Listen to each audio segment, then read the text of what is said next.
setback dulu dikit. Nah, ini ada factory overhead control kan? Nah, sebesar 6.000. Factory overhead control yang kedua adalah 4.000. Nah, ini adalah namanya factory overhead actual yang sebenarnya terjadi. Factory overhead actual terdiri dari berapa? Terdiri dari 4 di soal ini. Tadi sudah 2, sekarang ada 2 lagi. Nah, ini dia.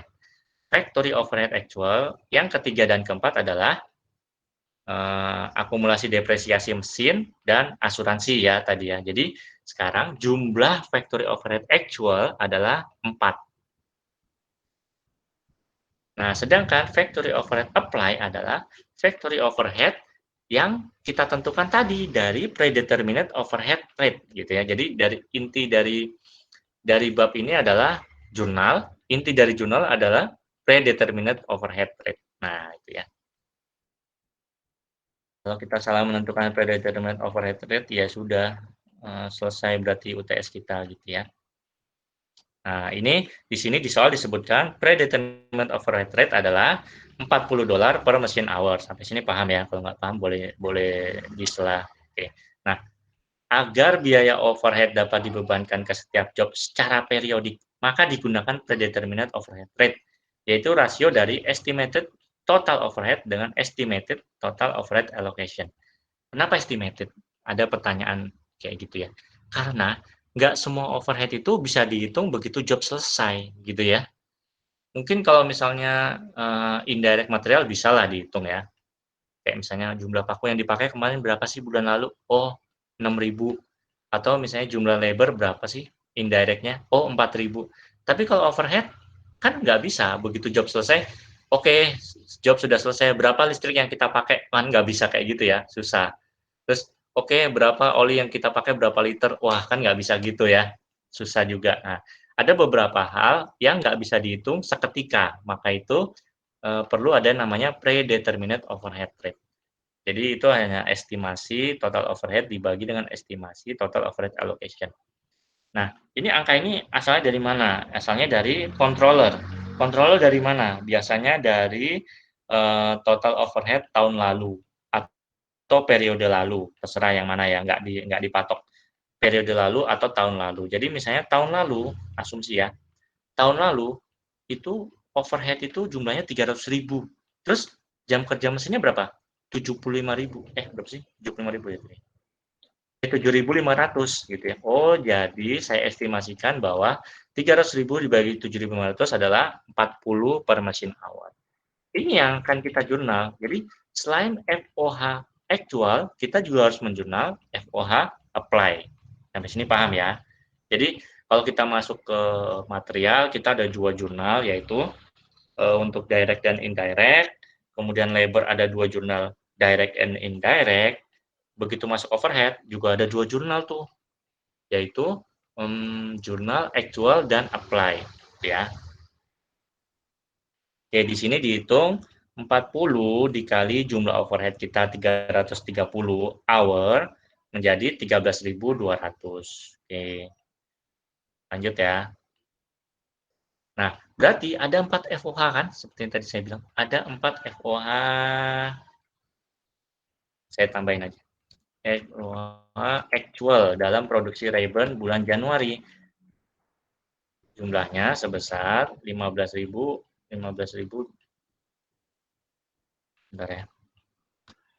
Jumlahnya adalah 15.445. Nah,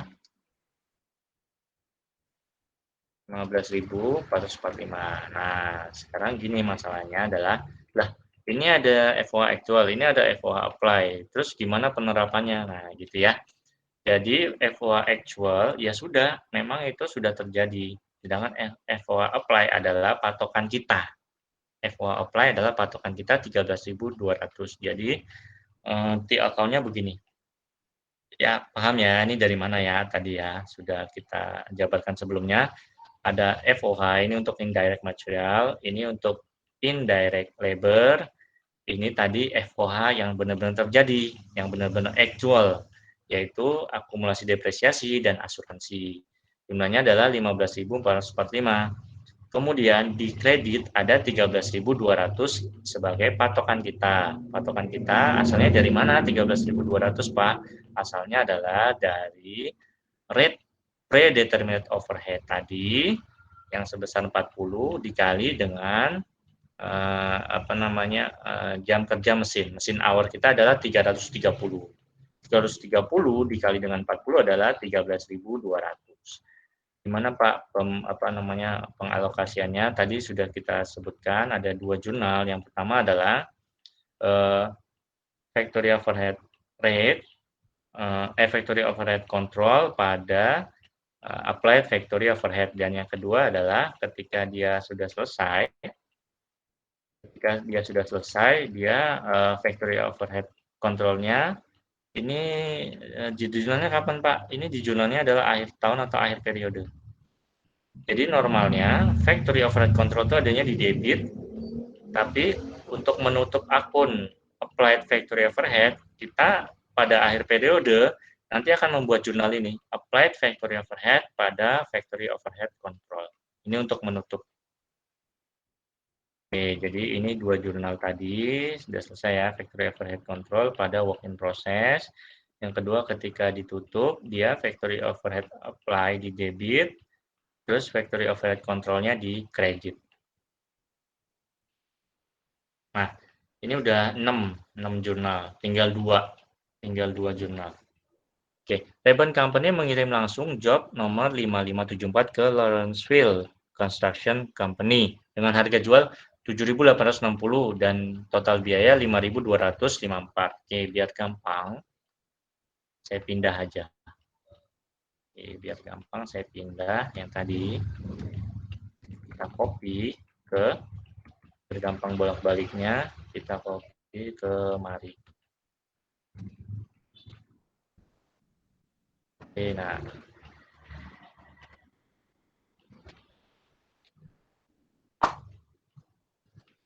Oke, kalau suara saya nggak kedengeran, kabari ya Mbak Rona.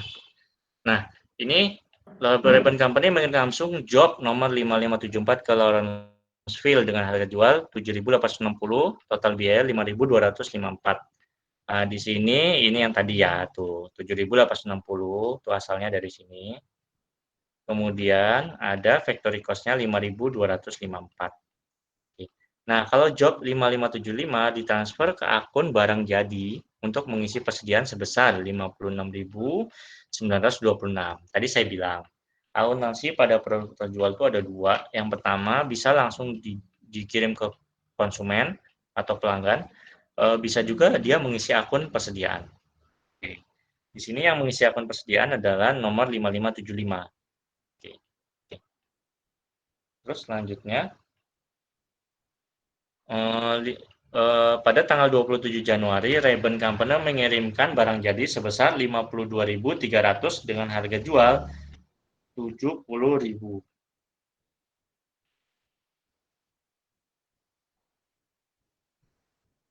Nah, jurnalnya adalah yang pertama, kalau langsung dikirim ke pelanggan, berarti dia account receivable pada sales. Cost of goods sold pada work in process. Jadi work in process ini bedanya ada dua ya. Yang pertama 5574, yang kedua 5575.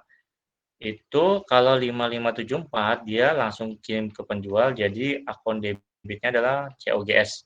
Sedangkan kalau misalnya masuk ke persediaan, akun debitnya adalah finished good. Ya, sini bedanya ya. Cost of goods sold, yang ini adalah finished good. Nah, di sini ada note nih, ada note. Bila pembuatan pesanan ditujukan sebagai komponen yang akan digunakan pada pesanan atau produk lain, maka biaya penyelesaian pesanan tersebut tidak dibebankan ke finished good, tapi ke material.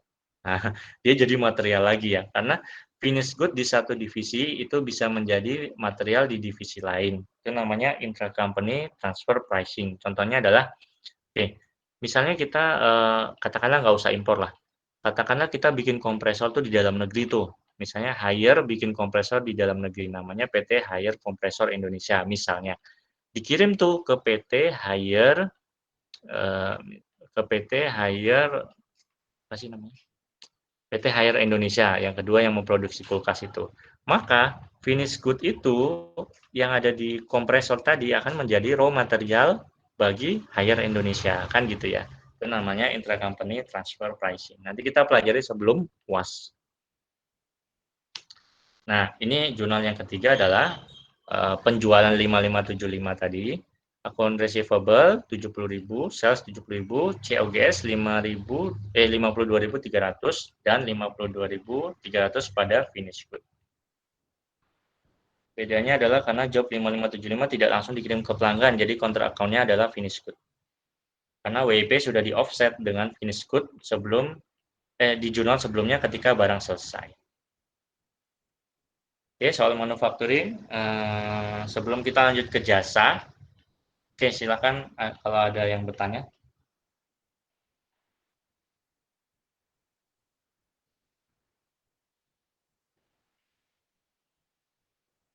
Oke, kalau nggak ada yang bertanya, kita lanjut ke jasa. Job order costing pada perusahaan jasa. Yang pertama adalah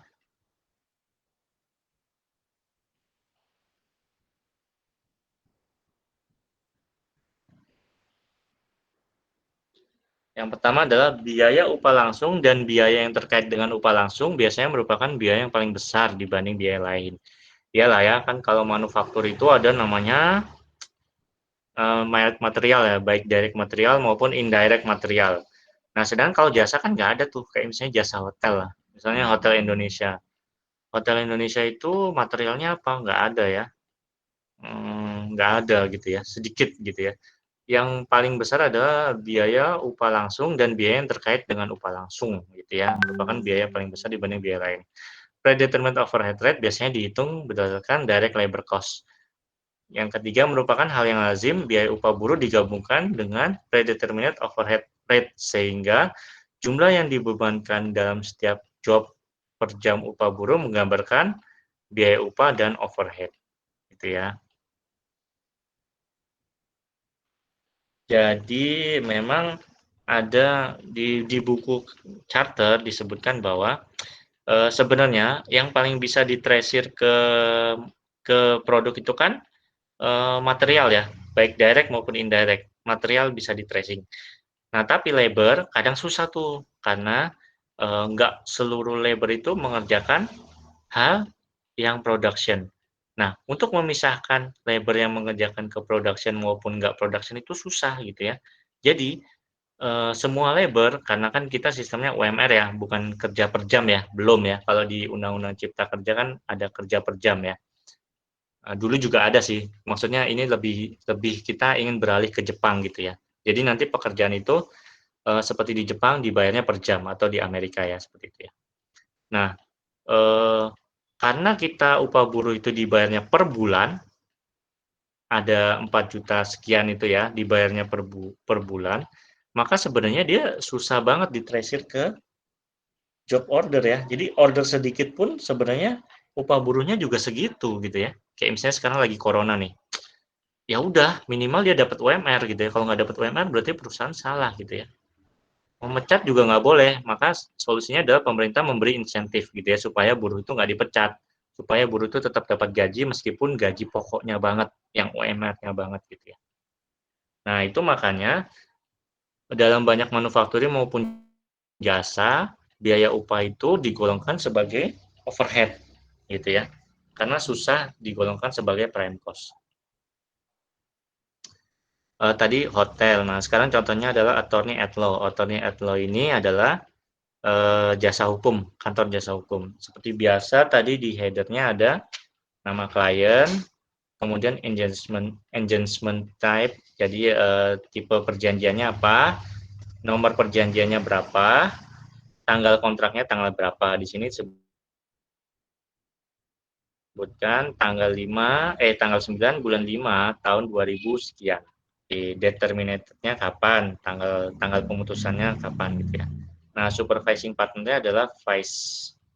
Nah, di sini biaya yang paling besar tadi disebutkan ya, biaya yang paling besar itu adalah biaya tenaga kerja langsung. Tenaga kerja langsungnya di sini adalah associate time. Jadi kalau kita tahu mungkin ada yang bapak ibunya lawyer ya, mungkin Kebetulan teman saya juga lawyer, itu yang kerja paling banyak itu associate namanya. Associate itu asisten dari partner ini. Partner itu orang yang punya izin untuk menyelenggarakan kantor jasa hukum. Sama seperti akuntan yang punya izin mendirikan KAP, nah itu namanya partner. Jadi kalau saya punya izin sebagai akuntan yang membuat kantor akuntan publik, kemudian Mbak Rona atau teman yang lainnya punya izin juga sama, bertiga, kita berarti mendirikan misalnya Samsul, Rona, dan siapa public accountant. Nah, gitu ya. Samsul, Rona, and partner public accountant. Nah, kayak gitu ya. Nah, jadi yang punya izin itu namanya partner. Nah, seperti ini attorney at law, jadi lawyer-lawyer yang punya izin mendirikan kantor jasa hukum namanya partner. Sedangkan yang belum punya izin namanya associate atau asisten. Yang kerja paling banyak ini associate ya, asisten. Kalau misalnya partner ini dia cuma evaluasi sama tanda tangan doang. Oke, di sini kita lihat ya. Oke, biayanya adalah 12.000. 12.000 ini hitungnya per jam. Mungkin ini jam konsultasi atau mungkin jam pembuatan perjanjian kerja gitu ya. Kayak teman saya tuh dia dia dia yang bikin perjanjian aktenya dari Gojek. Nah, itu sampai jutaan dolar ya tarifnya ya. Nah, sedangkan biaya overhead itu cenderung lebih kecil ya, cuman 1.993. Jadi dominannya adalah di biaya upah langsung dan tidak langsung. Oke, selesai sampai sini. Hmm, selesai sampai sini, silakan kalau ada pertanyaan.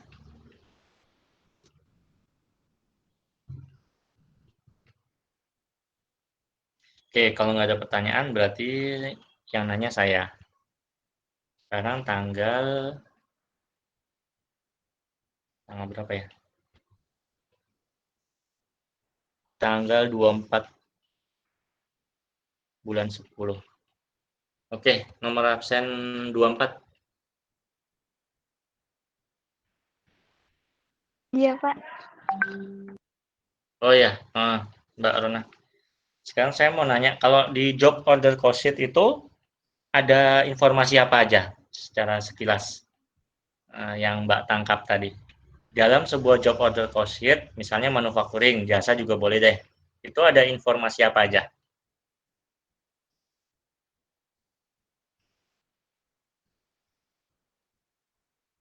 Ya, silakan. Iya, Pak. Sebentar.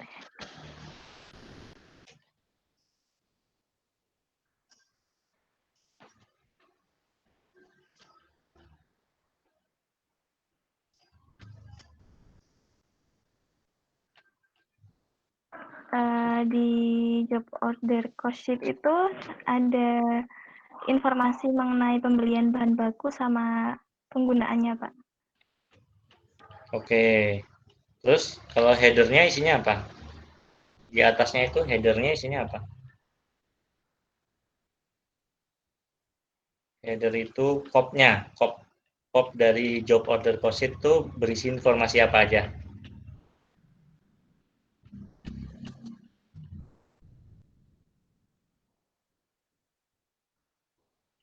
Halo, Mbak? Iya, Pak.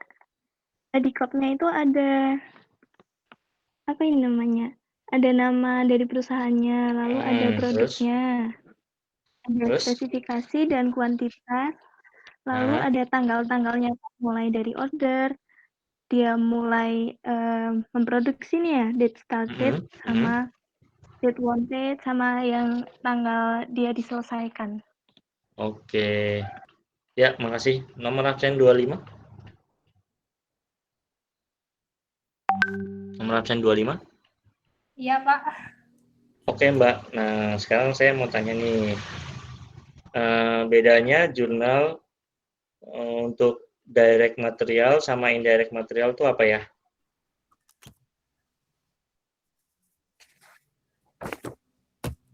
Kalau yang direct material itu buat work in process, kalau yang indirect material itu buat factory overhead.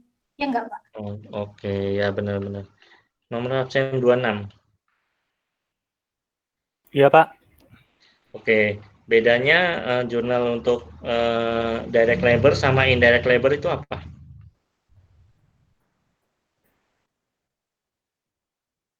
Bedanya jurnal antara direct labor dan indirect labor itu apa?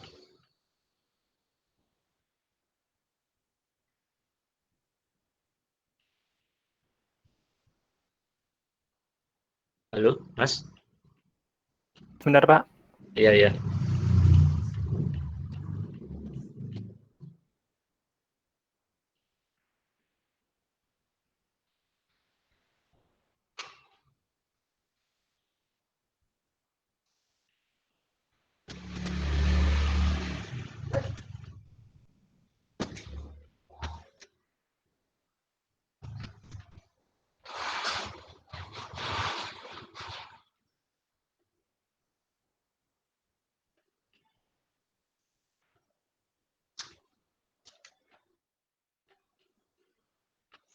Apa ayo?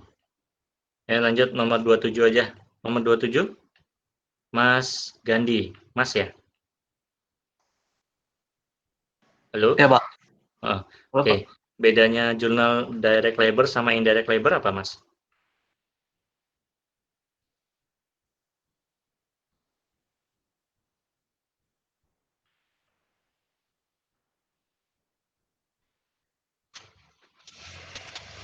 Halo, Mas? Iya, bentar, Pak. Mm.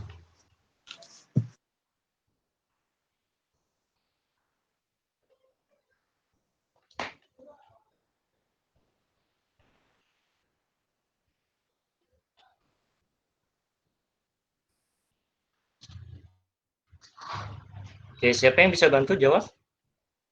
Yang lain? Nggak harus.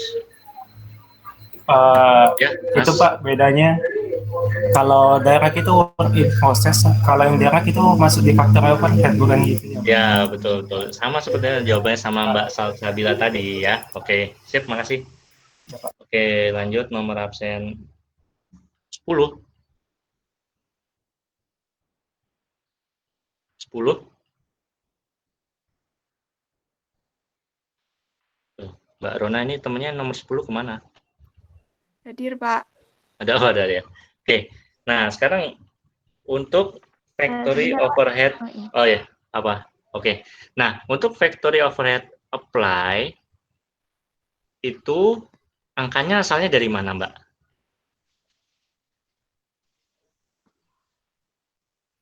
Tadi kan ada factory overhead aktual sama factory overhead apply. Nah, kira-kira factory overhead applied itu angkanya asalnya dari mana?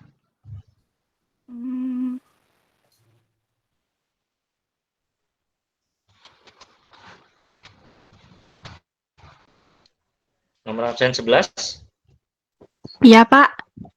Asalnya dari mana factory overhead apply? Factory overhead applied itu angkanya berasal dari predetermined rate. Oke. Nah, predetermined overhead rate itu apa sederhananya? Rasio antara estimated total overhead sama estimated total overhead allocation space. Oke. Ya, nomor 12.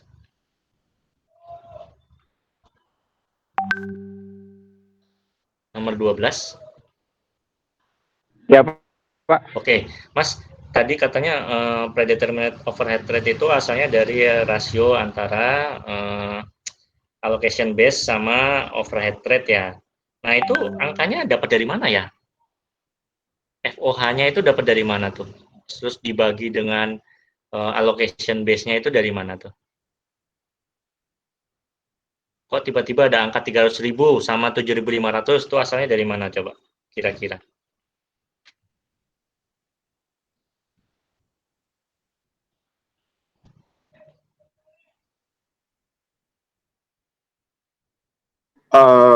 Seingat saya itu estimasi.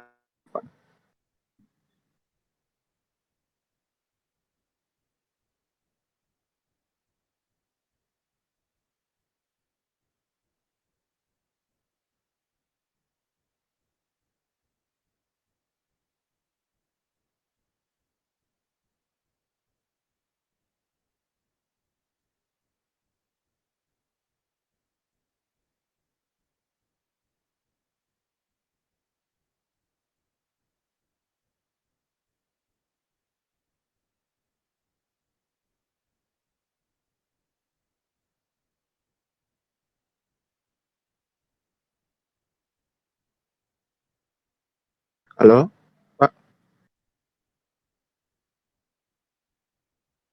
Halo, Pak.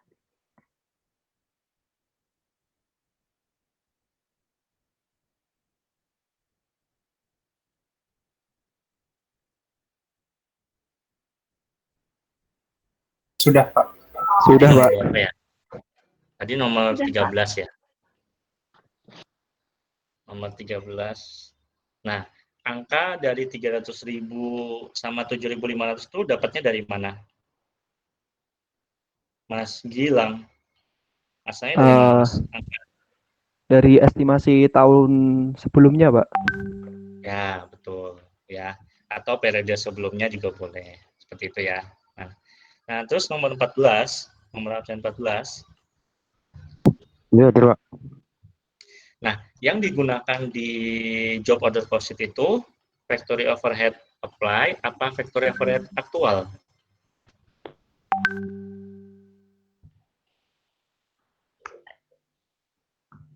Yang digunakan di job order cost sheet itu factory overhead apply atau factory overhead aktual? Apa ya?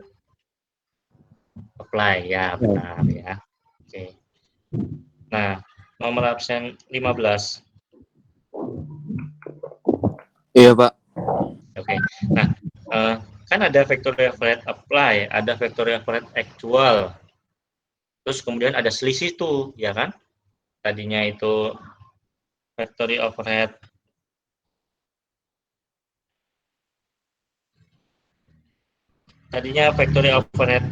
apply itu 13.200, factory overhead actual 15.445.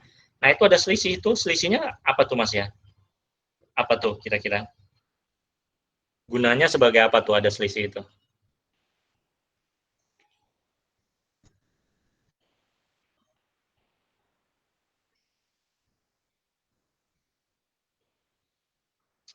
Gunanya adalah dia sebagai evaluasi dari controller.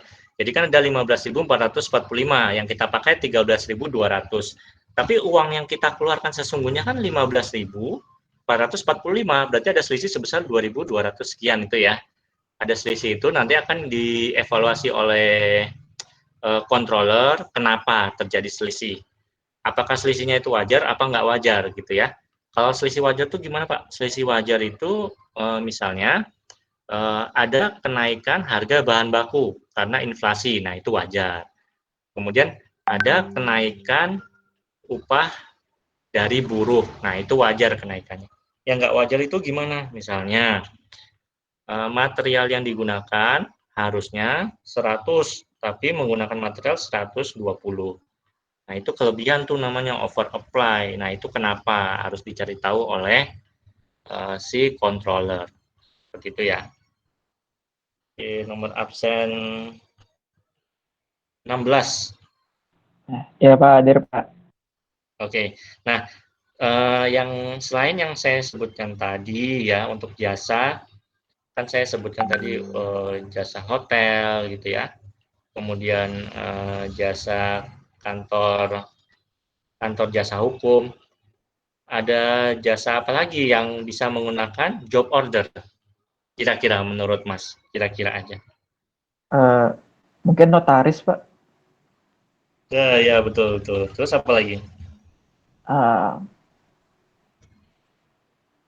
Oke. Karena dia kan yang intinya apa namanya satu pekerjaan selesai ya kan. Kalau job order itu satu rangkaian pekerjaan selesai, betul. Notaris juga bisa. Apa lagi? Auditor itu termasuk nggak Pak? Yang mengaudit. Ya kantor jasa akuntan ya. Oke. Ada satu lagi nih yang umum sebenarnya. Coba nomor absen 17.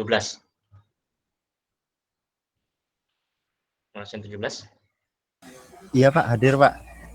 Oke, Mas Nabris, apa nih contohnya kantor jasa yang menggunakan job order kira-kira menurut Mas yang belum disebut? Kantor jasa hukum itu Pak, advokat. Tadi udah, selain jasa hukum, tadi udah disebut sama Mas itu akuntan, sama apa lagi tadi? Akuntan sama notaris. Mungkin Nah, selain itu apa Mas? Ada satu. Apa? Oh, Perbankan bukan. mungkin. Sebenarnya, oh bukan. Jadi yang satu lagi nih, yang termasuk juga di rumpun akuntansi kita, yaitu jasa penilai. Ya. Nah, itu menggunakan jasa job penilai. order biasanya. Nah, itu jasa penilai. Oke, sip ya. Oke, makasih Mas. Ya, udah cukup. Saya rasa tanya jawabnya. Kalau misalnya ada pertanyaan, silakan. Yang masih belum ngerti atau tadi suara saya putus-putus, silakan kalau mau bertanya. Izin bertanya, Pak. Ya. Saya masih ini, Pak, tadi pas yang pembahasan factory overhead yang applied sama actual itu sinyal saya putus-putus, Pak. Mohon diulangin lagi, Oh Pak. ya, boleh, siap. Ini slide saya udah kelihatan ya? Udah? Enggak, Pak. Belum, Oke. Pak. Belum, Pak. Oh, slide-nya belum ya? Slide-nya mati ya? Bentar. Ya. Oh iya, slide-nya mati.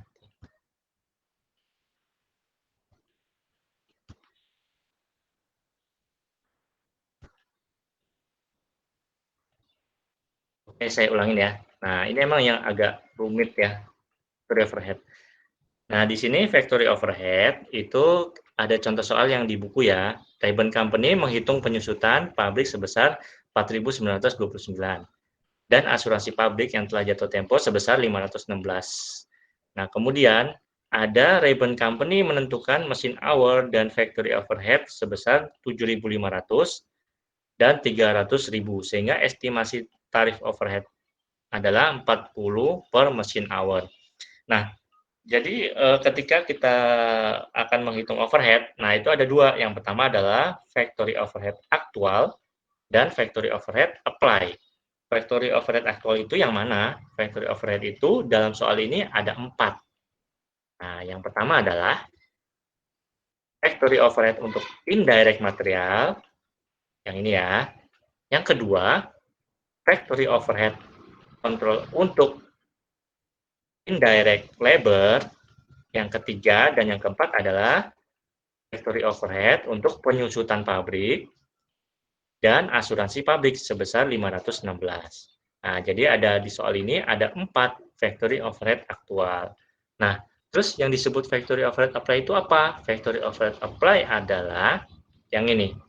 Factory overhead apply adalah factory overhead yang dihitung berdasarkan factory overhead tahun lalu dibagi dengan activity allocation base tahun lalu, yaitu mesin hour di sini ya.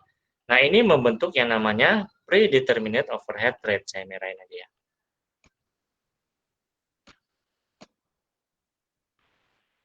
Saya merahin. Nah, predeterminate overhead rate ini adalah rasio atau perbandingan antara FOH dengan driver atau allocation base ya. Allocation base yang paling mempengaruhi produksi. Jadi contohnya kalau kita manufaktur, berarti yang mempengaruhi produksi adalah mesin hour. Kalau terutama manufaktur yang high tech ya, kayak misalnya pabrik obat. Pabrik obat itu nggak mungkin kan kapsul tuh kita satu-satuin ya. Kapsul tuh susah disatu-satuin, pasti pakai mesin ya kan. Terus pil nggak mungkin kita bulet-buletin sendiri, ntar nggak sama buletnya gitu ya. Jadi pakai mesin. Nah, berarti yang paling menentukan semakin high tech sebuah perusahaan, makanya yang paling menentukan allocation base-nya adalah mesin hour. Kecuali kalau misalnya kita manufacturing-nya itu cuman assembling kayak misalnya furniture. Nah, itu kan assembling manusia. Jadi labor hour atau direct labor hour. Atau misalnya ya itu ya. Sekarang kalau Olimpik saya rasa pakai mesin juga ya. Olimpik itu walaupun dia assembling. Oke. Nah, sampai sini predetermined overhead rate berarti adalah 40 per mesin hour. Bagaimana jurnalnya? Untuk melengkapi dua aktual yang tadi. Jurnalnya adalah factory overhead control pada akumulasi depresiasi mesin. Yang kedua, factory overhead control pada prepaid insurance. Nah, jadi lengkap ya, factory overhead actual itu sudah ada 4. Nah, sekarang terus buat apa yang ini? Yang 40 per mesin hour-nya buat apa? Buat job order cost sheet, karena job order cost sheet adalah isinya factory overhead apply ya. Factory overhead apply jumlahnya 13.200. Dapat dari mana? Dapat dari menjumlahkan mesin hour dari 3 job tadi ya. Kita jumlah sebesar 330 dikali apa? Dikali predeterminate overhead rate sebesar 40, yaitu 13.200. Jadi sudah paham ya, asalnya 13.200 itu dari 330 dikali 40.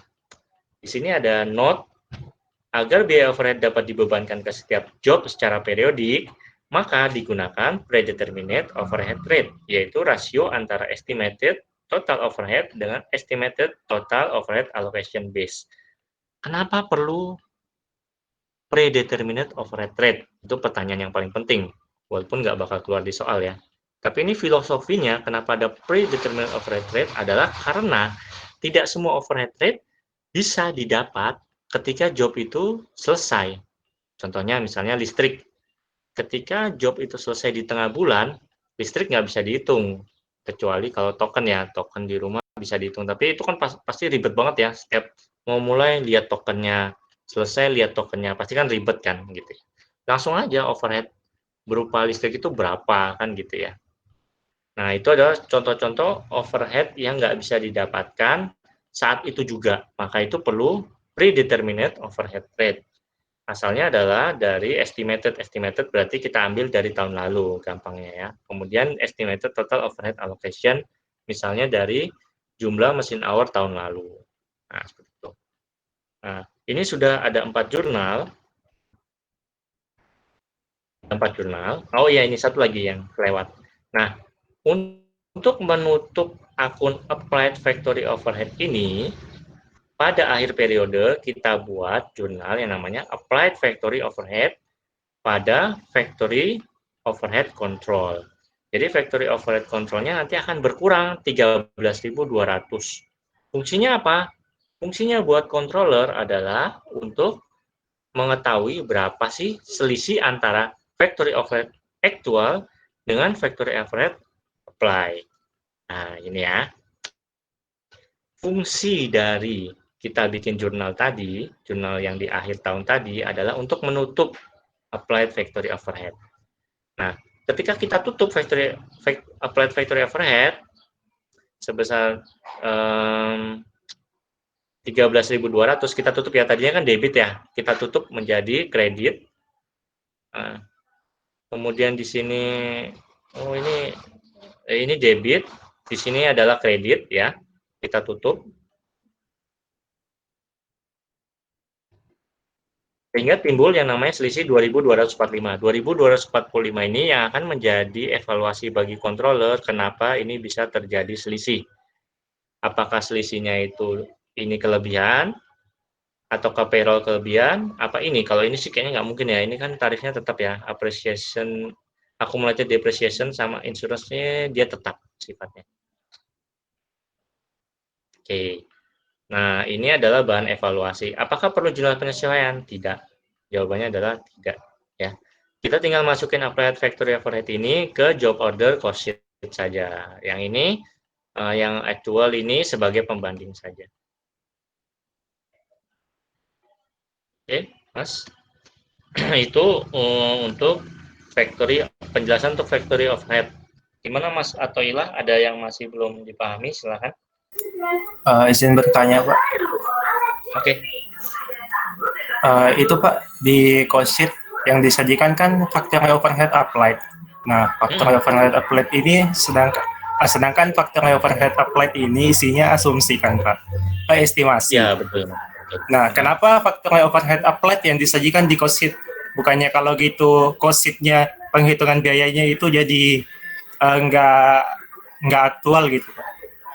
Nggak pas gitu, kalau applied yang disajikan. Ya, benar. Yang pertama adalah alasannya karena nggak semua factory overhead actual bisa didapatkan saat itu juga. Nah, gitu ya. Jadi kita kan udah mau jual nih. Wah, saya udah mau jual. Factory overhead-nya berapa? Oh, nggak tahu nih listriknya, belum ada tagihan listriknya gitu ya, misalnya kan. Oh, jadi nggak bisa kita dapat factory overhead actual seluruhnya, gitu alasan yang pertama. Yang kedua adalah factory overhead apply itu berdasarkan asumsi yang kita buat dari produksi tahun lalu. Jadi sebenarnya angkanya nggak beda-beda jauh gitu ya. Cuman kalau ada perbedaan, dia hanya di kenaikan dan penurunan saja. Kayak misalnya kenaikan penurunan UMR atau misalnya kenaikan dari atau penurunan dari harga raw material. Seperti itu alasannya, Mas. Memang ini nggak harus pas. Yang ketiga alasannya, karena yang tadi, Mas, di chapter sebelumnya ada namanya apa ya? Lupa saya. Di chapter sebelumnya itu ada yang namanya sensitivitas terhadap perubahan metode, ya kan? Nah, jadi akuntan itu kalau merasa bahwa, akuntan manajerial ya, kalau merasa bahwa, wah kita nggak pas nih pakai job order cost sheet gitu ya, kalau kita pakai job order tuh nggak pas biayanya gitu ya, selisihnya terlalu banyak. Nah, itu namanya sensitivitas terhadap perubahan metode. Nah, seorang controller itu memang harus begitu ya, seperti yang Mas tadi bilang, oh kayaknya kalau saya pakai rate tahun lalu, nah itu kayaknya nggak pas gitu ya. Nah, ini pertanyaan yang bagus. Nah, berarti kita harus pakai apa? Nah, akuntansi biaya itu ada banyak ininya, luckily. Jadi beruntungnya adalah akuntansi biaya itu ada banyak metodenya. Bisa job order cost sheet. Nah, itu salah satu doang job order. Bisa proses costing ya. Bisa direct costing, nanti kita akan belajar. Bisa just in time costing atau misalnya just in time costing itu Kaizen costing ya. Jadi ada macam-macam tuh, Mas. Ada departmental costing ya. Kita bagi aja per departemen kan gitu, biayanya per departemen aja gitu ya, karena itu lebih menggambarkan. Ada juga activity based costing. Nah, itu ada macam-macam nanti costing-costing yang lanjutnya. Itu pertanyaan yang bagus. Memang job order costing ini yang bukan paling simpel ya. Agak simpel, tapi kalau nggak menjawab berarti manufacturing Anda itu seharusnya nggak pakai job order costing. Nah, gitu ya. Berarti harusnya pakai costing yang lain. Baik, Pak. Makasih, Pak. Ya, bagus itu pertanyaannya. Memang biaya itu nggak bisa rely di satu metode, Mas. Benar itu. Karena jenis-jenis manufacturing itu banyak ya. Jadi nggak bisa rely misalnya job order aja nggak bisa. Kayak tadi yang sebutin sama Mas siapa tadi ya? Mungkin Bang Pak pakai job order costing. Oh nggak, kebetulan Bang nggak bisa pakai job order costing gitu. Dia Bang itu pakainya activity based costing. Nah, pakai activity based costing. Nanti kita belajar habis UTS kalau nggak salah. Nah, gitu ya. Jadi nggak semua digebah kuliah harus pakai job order costing, nggak juga. Oke, itu Mas. Oke, ada lagi pertanyaan yang lain? Izin bertanya, Pak. Boleh.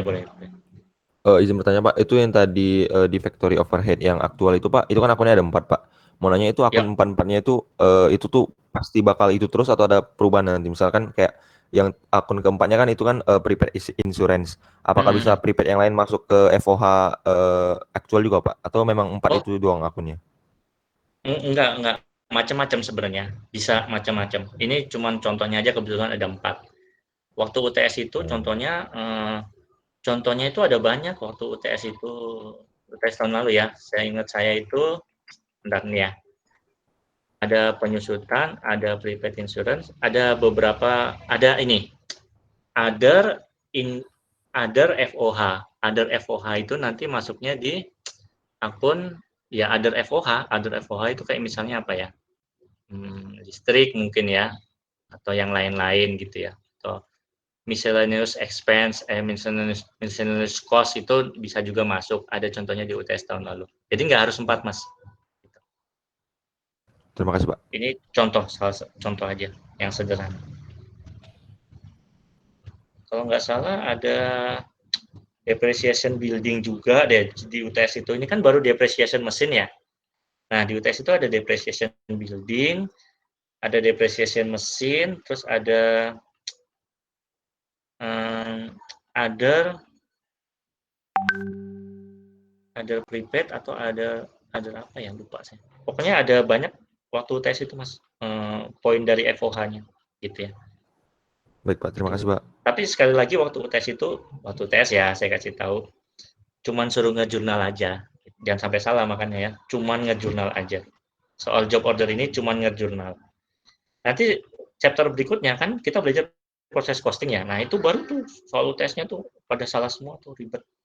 Karena gini, salah satu allocation itu bisa buat, kalau costing ya, kalau akuntansi biaya ya, bisa buat jawaban itu salah gitu ya. Gitu. Kalau ngejurnal aja kan ya udah gampang lah ya, bisa dibilang gampang. Tapi kalau misalnya nanti kita bikin production costing, pada proses costing itu nanti di chapter berikutnya, itu kalau salah satu itu ke bawahnya salah gitu. Tapi kalau ini waktu di UTS tahun lalu keluarnya cuman jurnal. Ya, ada lagi pertanyaan? Jadi makanya variasi jurnal ini dikuatkan, kalau perlu jurnal ini dihafalin gitu ya. Ada lagi pertanyaan? Ingin bertanya lagi, Pak. Ya, silakan. Di sini kan predetermined overhead rate-nya itu kan dari mesin hours, yang berarti mesin itu kayak estimasi terbesar dari overhead total tahun lalu gitu kan, Pak? Mungkin, ya. Nah, yang saya bingung kan factory overhead itu kan biaya yang dikeluarkan untuk memproduksi suatu barang tapi tidak secara langsung gitu Pak intinya. Nah mesin ini maksudnya biaya yang tidak langsung berhubungan dengan mesin ini gimana Pak? Karena setahu saya kan mesin itu kan biasanya digunakan secara langsung untuk produksi gitu Pak. Oh iya, mesin itu kan berarti faktor dominan dari produksi manufacturing ini ya, kayak misalnya ini bikin apa tadi, drain board kalau nggak salah. Nah dia adalah allocation base yang dipilih oleh controller gitu. Dia faktor untuk menentukan produksi, tapi kan nggak bisa dilihat dari barang yang jadi Mas. Jadi dari drain board ini kan kita nggak bisa lihat nih, ini mesin hour-nya berapa. Tapi yang pasti, berarti traceability-nya nggak ada Mas. Tapi yang pasti, semakin banyak mesin hour dianggapnya, semakin banyak factory overhead keluar gitu ya. Jadi kalau misalnya ada 8.500, berarti nanti akan ada 300.000 sekian dari factory overhead. Dia komponen yang paling dominan, dianggapnya ya, dia komponen yang paling dominan dalam pengeluaran overhead, seperti itu Mas. Gitu. Baik Pak, terima kasih Pak. Memang gini, kalau habis UTS ya, kalau di activity based costing itu, predeterminate-nya ada banyak Mas. Nah gitu. Nanti ada produk, ada batch, ada plan. Nah itu tuh masing-masing punya tarif. Nah ribet kan. Nah activity based costing itu gitu nanti. Jadi tapi semakin ribet costing Mas, itu nanti semakin presisi hasilnya. Gitu. Nanti kita belajar nih habis UTS. Nah sekarang kita nikmati dulu leha-leha nih yang paling gampang bisa dibilang gitu ya. Paling gampangnya. Memang sih nggak cuman mesin yang menentukan produksi ya. Bisa ada direct labor, bisa setup cost. Jadi ada setup cost namanya Mas kalau activity based costing.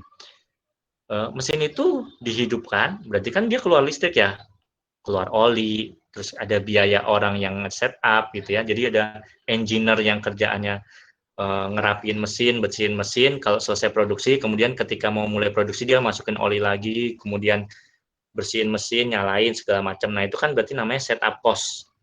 Nah setup cost itu juga ada rate-nya nanti. Nah, gitu. Kebetulan aja di job order ini kita pukul rata allocation base-nya cuma 1.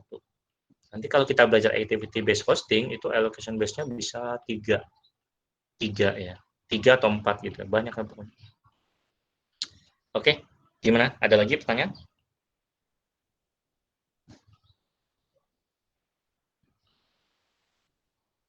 Oke, kalau nggak ada, mungkin kita cukupkan dulu Google Meet-nya.